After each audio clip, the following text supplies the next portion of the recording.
Welcome friends. 26,000 চাকরিহারা যারা রয়েছেন তাদের ফের অনিশ্চয়তা তৈরি হলো। স্থগিত হয়ে গেল একাদশ দ্বাদশের নথি যাচাই। কী বিষয়ে বিস্তারিত এই ভিডিওতে আমরা জানব। আবারও কিন্তু অনিশ্চয়তার মুখে পড়লেন নিয়োগ দুর্নীতিতে যে চলে যাওয়া চাকরি হারানো প্রায় 26,000 শিক্ষক ও শিক্ষাকর্মী। তো সুপ্রিম কোর্টের নির্দেশ অনুযায়ী নতুন করে নিয়োগ প্রক্রিয়া শেষ করার সময়সীমা 31শে আগস্ট।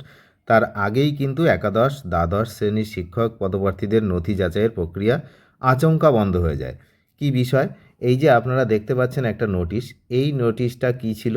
এই নোটিফিকেশানটা রয়েছে দেখুন 5/8/2026-এর। এই যে অ্যাডমিন 2286B নাম্বারটা মনে রাখবেন, কারণ একটু পরেই এটা নিয়ে আমরা দেখাবো একটা জিনিস, যে এই যে নোটিফিকেশান, এই নোটিফিকেশানে বলা হয়েছিল, এই দেখুন ডেট, এই ডেটটা পরিষ্কার দেখে নিন, 12/8/2026, 13/8/2026, 17/8/2026, এই তিনটে ডেট দেখুন। এই নথি যাচাইয়ের ডেট ছিল এই তিনটে নথি যাচাইয়ের ডেট ছিল, এবং এখানে পরিষ্কার কাদের কোন দিন সেটা কিন্তু পরিষ্কারভাবে এই নোটিশে দিয়ে দেওয়া হয়েছিল। 12 তারিখে কারা থাকবে, তারপরে হচ্ছে পরের দিন 13 তারিখে কারা থাকবে, সব কিন্তু এখানে পরপর সব নাম ছিল। তো এরপরে হঠাৎ করে গতকাল এটা 13 তারিখে কারা থাকবে, তারপরে হচ্ছে 17 তারিখে কারা থাকবে, সবই ছিল। হঠাৎ করে গতকাল আর একটা নোটিশ প্রকাশিত হয়। দেখুন, সোমবার এই নোটিশটি প্রকাশিত হয়েছে, 10/8/2026। এই নোটিশটি কি না, এই নোটিশের যে মূল উদ্দেশ্য সেটা হচ্ছে আগের যে নোটিশটা আমি আপনাদেরকে দেখালাম, এই যে অ্যাডমিন যে 2286B, এই ডেটের নোটিফিকেশানে অনুযায়ী যে তারিখগুলো ছিল, কত ছিল, 12 ছিল, 13 ছিল, আর হচ্ছে 17ই আগস্ট ছিল। নথি যাচাইয়ের যে কর্মসূচি ছিল সেটা আপাতত এই যে হ্যাজ বিন কেপ্ট ইন অ্যাবেয়েন্স, অর্থাৎ আপাতত আর হচ্ছে না। কেন না, কারণ হিসাবে এখানে দেখানো হয়েছে যে এই যে দুটো নাম্বার দেখতে পাচ্ছেন, এই 7/8/2026-এর এই যে 1060, এইটা হচ্ছে ব্যাকওয়ার্ড ক্লাসেস যে ওবিসির যে কেস, যে মামলা, সেই মামলার অনুসারে কিন্তু অনগ্রসর শ্রেণী কল্যাণ দপ্তরের 7ই আগস্টের যে নির্দেশিকা, সেই নির্দেশিকার ভিত্তিতেই কিন্তু এই সিদ্ধান্ত নেওয়া হয়েছে। তাহলে এই যে সিদ্ধান্ত নেওয়া হলো, যে হঠাৎ করে বন্ধ করে দেওয়া হলো, এই সিদ্ধান্তের জেরে কি হতে পারে না, এই সিদ্ধান্তের জেরে কিন্তু যে নিয়োগ প্রক্রিয়া, সেই নিয়োগ প্রক্রিয়া কিন্তু বড়সড় প্রশ্নের চিহ্নের মুখে পড়ল, যে 31শে আগস্টের যে ডেডলাইন, তার আগে এই নিয়োগ প্রক্রিয়া সম্পন্ন করা যাচ্ছে কি যাচ্ছে না। অন্যদিকে বাতিল হওয়া শিক্ষাকর্মীদের ক্ষেত্রে পরিস্থিতিটা আরও জটিল, কারণ তাদের অনেকেই এখন কিন্তু বেতন পাচ্ছে না। ফলে শিক্ষক ও শিক্ষাকর্মী দুই পক্ষেরই ভবিষ্যৎ নিয়ে উদ্বেগ বাড়ছে। নিয়োগ প্রক্রিয়া আটকে যাওয়ার পেছনে রয়েছে ওবিসি তালিকা সংক্রান্ত এই নতুন জটিলতা।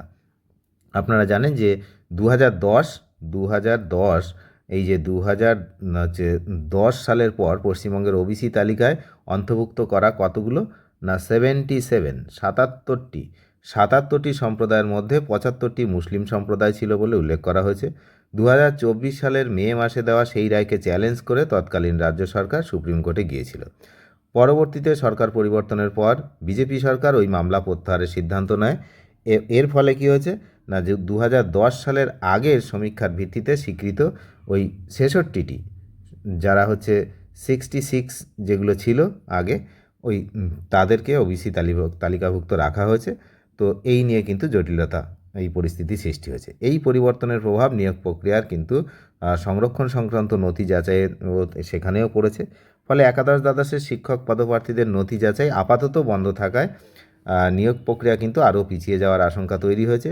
এর জন্য সবচেয়ে বড় প্রশ্ন, 31শে আগস্টের মধ্যে সমস্ত আইনি ও প্রশাসনিক জটিলতা কাটিয়ে নিয়োগ সম্পূর্ণ করা সম্ভব হবে কিনা।